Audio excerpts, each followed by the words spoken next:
And we're talking with Tim Kreider. He is the author of a book called Refuse to Drown.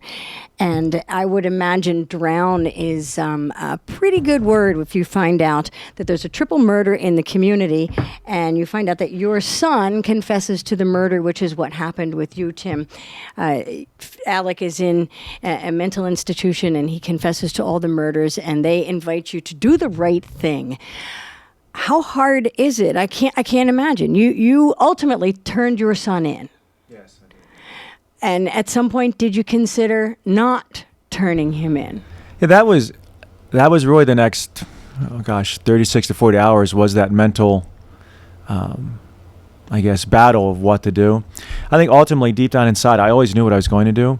The hardest part was just figuring out how you go about doing that in regards to dealing with it, because the parent's instinct is to protect their children. Absolutely. And I was overtaken with this immense guilt. If I go forward, what is that going to do to him? And that guilt ran into, where did I fail as a parent? Is this my fault? I mean, why didn't I get him help? I should have seen it coming. All those things are running through your head. But I had all kinds of crazy thoughts. I, had been going to Phil even for a week. They knew me. I thought, I could break him out and we could get him out of here. I mean, all kinds of things went through my head. But ultimately it was, my responsibility to the community, the Haynes family. I mean, they all deserve to know what happened. And for most of my life with my children, I've been told them how important it is to do the right thing. Now, what kind of example would I be if when the biggest challenge of my life comes along and I don't do the right thing? If I don't step up and do that, that would just, even though I had to go through that exercise in my head, there was really never a point where I seriously had said, I'm not coming forward. I entertained all those thoughts, all those fantasies, all those different things, but every time I would entertain them, I came right back to, but you can't do that. You referenced Abraham in the book and the sacrifice that God placed on him. Give me your son Isaac, offer him up. You also said something else in the book. I have to ask you. You said, Jesus, give me strength. And it struck me because I'm one of 8 kids, and my mom used to say that all the time. What happened to you? What did you experience when you said, Jesus, give me strength? Well, what happened is it was Friday morning. As you said, eventually I went to the police on Thursday night, so less than 48 hours afterwards. And I had barely slept. I hadn't barely eaten or drank anything. The night before, Thursday evening, I was walking around the house. I ended up on the floor in a fetal position in my dining room, tapping my head against the wall, talking to God, saying, I don't understand. How can there be any good in this? For me, for the Haynes family, for Alec, for anyone. Following morning, Friday morning, I'm laying in bed and I am completely physically, emotionally, mentally, spiritually, I'm defeated. Mm-hmm. I'm laying in bed on my back, staring at the ceiling, just crying. See, I didn't have the strength or anything else. Lynn was there trying to comfort me. She was squeezing my hand. I couldn't even squeeze her hand back. I just laid there and cried. And I had to go speak to my attorney, tell Alec what I had done, meet with the police, reading through my testimony. There was this laundry list of things to do. I couldn't get out of bed. And it was the first time in my life that I can honestly say that I admitted I can't do this on my own. I was a pretty confident guy, borderline arrogant sometimes. Thinking, you bring it on, I can deal with it. Yeah. I was broken. I mean, I waved the flag. I surrendered. I can't do it. I had nothing left. And I finally said, you know what? I need somebody else to get me out of this bed. And I started to pray. I prayed to Jesus. I just need the strength for one more day. I said, for Alec, for my family, for everyone else. I said, I just need to get through today. And I prayed it a few times and said amen. And almost immediately my face started to tingle.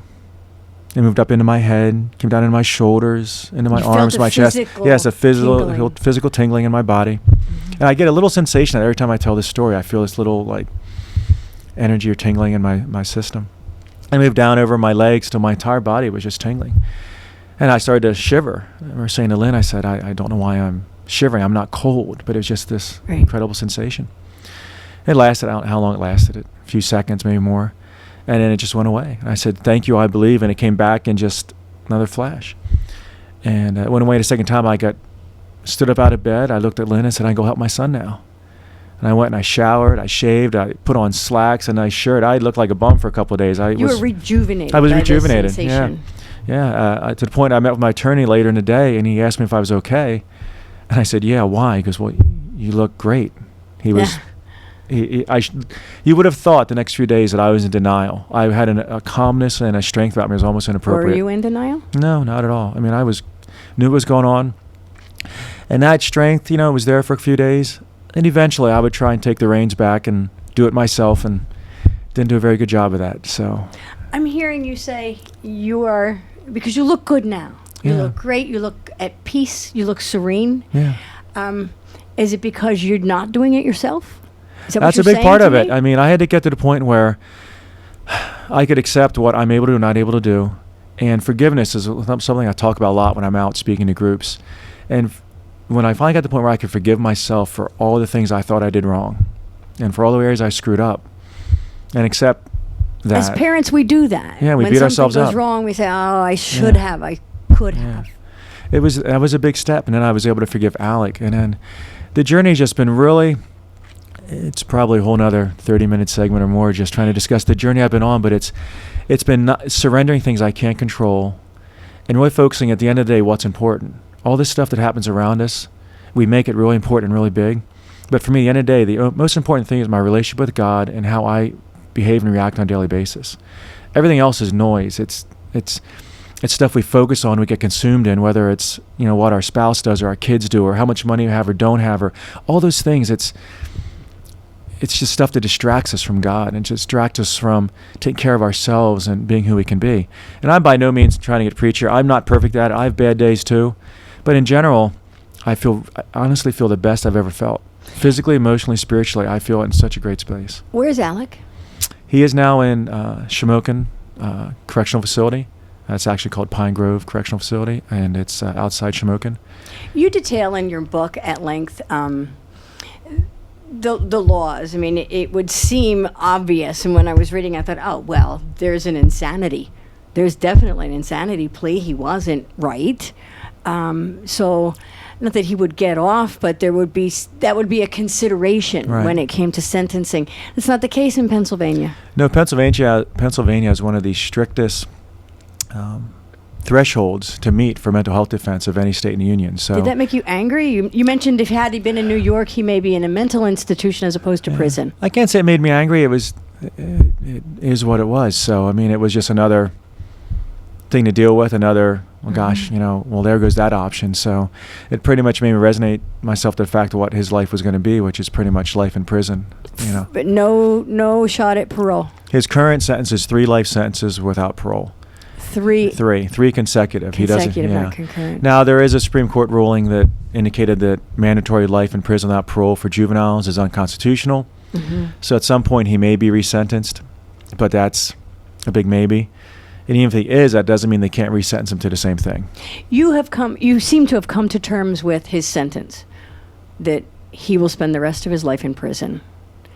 Has he come to terms with it? No, not at all. So that's probably the only rift between he and I. He's still pursuing some legal options that are taking him down a path I don't agree with. So he and I have agreed to disagree, and we leave it at that. You went on to get married. Yes. Was it a year after? No, my goodness, no. It was August. This all happened in May and June. 3 months later. I was engaged to get married when this all happened, and she married me anyway. She stood by you. She did, for sure. And supported your efforts with your ex-wife, Alex's mother, to make all of this happen. How did that... I guess...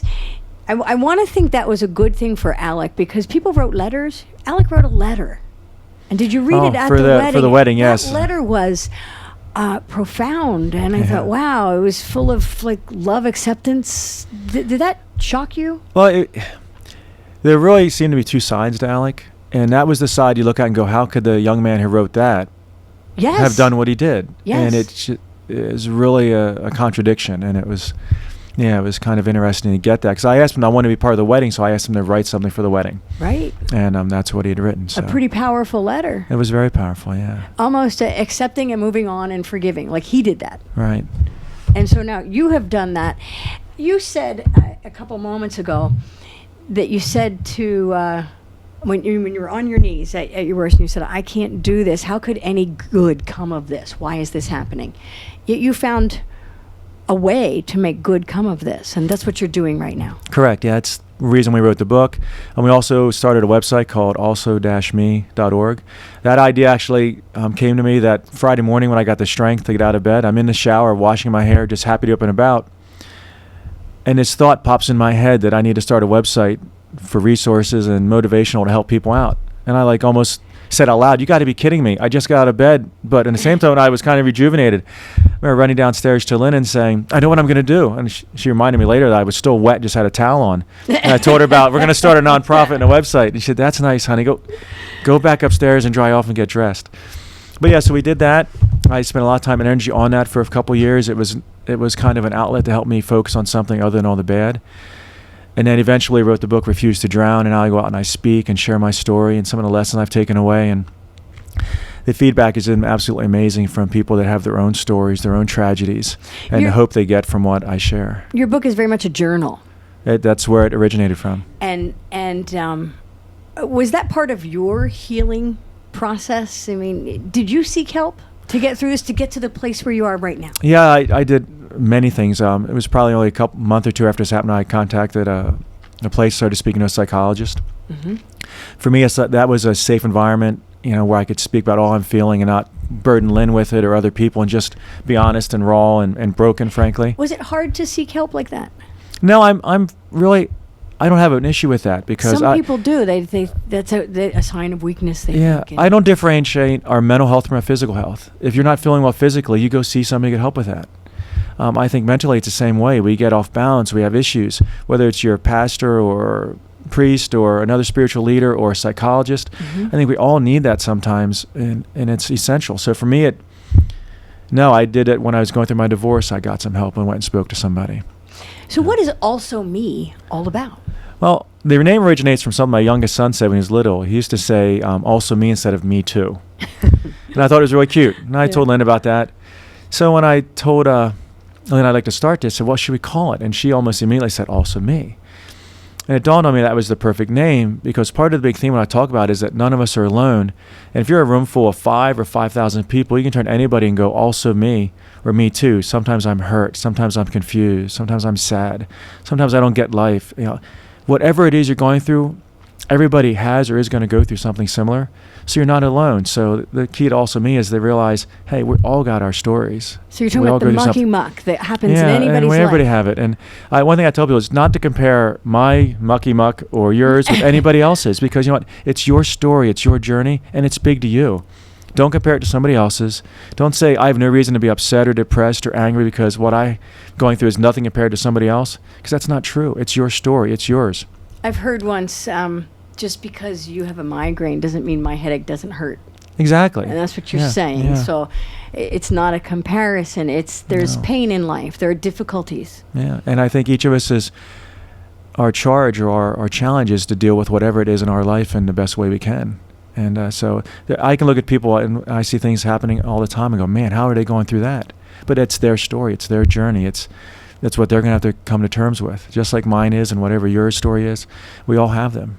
So your suggestion is don't do it alone. Absolutely or recognize that you're not alone. Right. Are you alone even if your story doesn't compare, page to page with somebody else's? Absolutely not. And I think you're not alone because no matter what you're going through, somebody experienced that, went through it, came through it healthy and whole and conquered it. So if they did it, you can do it.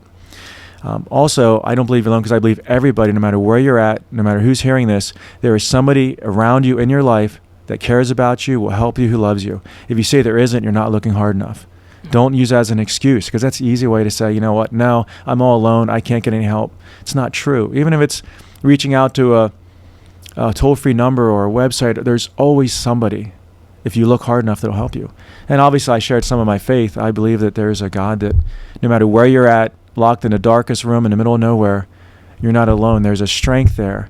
And one thing I just want to say about that is, to me, sometimes people say, well, I prayed and God didn't take away the pain. I'm never saying that God takes away the pain or takes away the people that are causing the pain, but you will get the strength to deal with what you're dealing with. And if you get that strength, eventually things will get better. Is that again the not alone thing? Yeah, for me, absolutely. Yeah, that we're not alone. And So you'll it's get not erasing it. It's I'm no, with you. and I think if you expect that to happen, you're going to be really disappointed and get really angry. But look for the strength to cope with it and to move forward and find a path that is maybe better or that'll get you through that. You have some very big takeaways from your experience, and Yeah. you're sharing them with others. You talk about not being alone, Right. making the right choice, not the easy choice, and forgiveness. How Yeah. integral is forgiveness to the whole picture? I think for me, and from what I've seen, I think forgiveness is probably one of the essential things to being healthy and whole.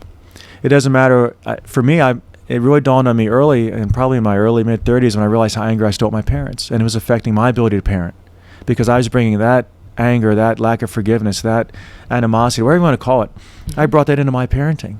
When I finally realized that and let go of that and forgave my parents, all of a sudden I took a totally different approach to my children. And you see children stay mad at their parents, parents stay mad at their kids, siblings stay mad at each other. I mean, and what that does is that anger or that lack of forgiveness undermines your happiness. It undermines other relationships. It just eats away at the foundation of everything in your life. Because lack of forgiveness, like I said, leads to anger, leads to guilt, leads to animosity. If you want to get rid of all those things, Forgiveness of others and yourself. It started with me accepting forgiveness and then forgiving myself, and from there I can move forward with everybody else. Hugely important message, very vital. Thank you for sharing your story so that we can learn from that and take part of that and make it part of our story. We appreciate that very much. This is What's the Story? Tim Kreider is our guest. The book is called Refuse to Drown. So I strongly encourage you to pick that up. It's a page turner. And make the People Chronicles a favorite on your website. We'll be back with more. Great, thank you. Thank you.